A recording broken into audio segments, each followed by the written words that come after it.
আমার আত্মীয় গেছে, আত্মীয় বলতে কি বোঝায়, তার ভাই আমার গাড়ির ড্রাইভার, গাড়ি চালায়। আমার বাবাকে দিদি আনবেন নাকি আমার ওর ভাই না হলে অন্য কোন ড্রাইভার হলে গাড়ি দিয়ে পাঠাতাম।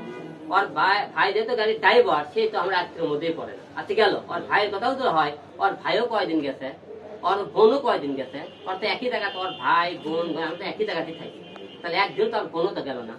ওরা বলে আমরা ওই মেয়ের কারণে জানি, কেন ওই মেয়েটাকে, ওই মেয়েটাকে, সেই মেয়েটাকে ঘরে, তুই হলো ঘরের বউ লিগেল বলি দাবি করে, ওই মেয়েতে তুই কেন যাবি না? তোর সমস্যা কি? ওই মেয়ে তোর বলো কোন জায়গা, সেই মেয়ের সামনে যাইতে না।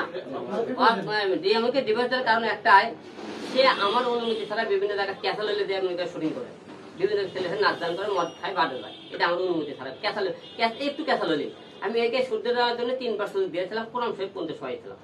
আচ্ছা তাও মনে করেন সে একে মানাতে পারেনি। শেষ টাইমে যেহেতু আমার বাবা মৃত্যুর সময় সে থাকলো না, তা আমার মনে একটা ডাউট এসে গেছে যে আমার বাবা অথবা আমি তো যদি বিছানায় পড়ে থাকি, সে আমার সেবা করবি না। কারণ যে মনে করেন ঠিক একই রকম রিয়া নুসরাত দুইজনই এসেছে, আমি বুঝতে পেরেছি এখন তারা তাদের কেরিয়ার গড়ার জন্য তারা আমার কাছে এসেছিল, এটা আমার বোঝা হয়ে গেছে। একদিন আসে আমার চোখ কান খুলে দেওয়ার কারণে আমি তাদের সাথে আর থাকবো। সে মদ খায়, আমাকে ডাকে আসতো না, সে তো মদ খাওয়াতে আমাকে ফিরেছি, আমি জানি কোনো ফিরেছি। মাঝে সাথে লুকে থাকে, সে মদ খায়, দায়িত্ব হতে পারে, কিন্তু পর পুরুষের সাথে নাচ গান করা সে ছাড়ে না, এর থেকে ছাড়াতে পারি। ওই কথা আমি বলছি, তুমি অন্য কথা কান দেয় দিয়ামণি। আমি যেহেতু হিরো আলম, আমার সাথে বিভিন্ন মেয়ে টিকটক ভিডিও বানাবে, বিভিন্ন মেয়ে আমার সাথে শুটিং করে বানাতে পারে।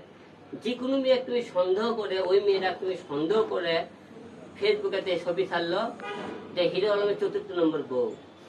বউ শব্দটা কে দিল? রিয়ামণি। ওই মেয়ের কিন্তু সাইনবোর্ডটা লাগিয়ে দিল যে রিয়ামণি হলে আলমের 4র্থ বউ।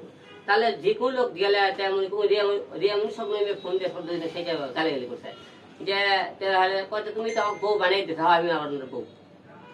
বউটা বানালো কেউ? তুমি ওই তো বলে দিতে পার, তুমি বলতে পারবে না মানুষের ভিতরে।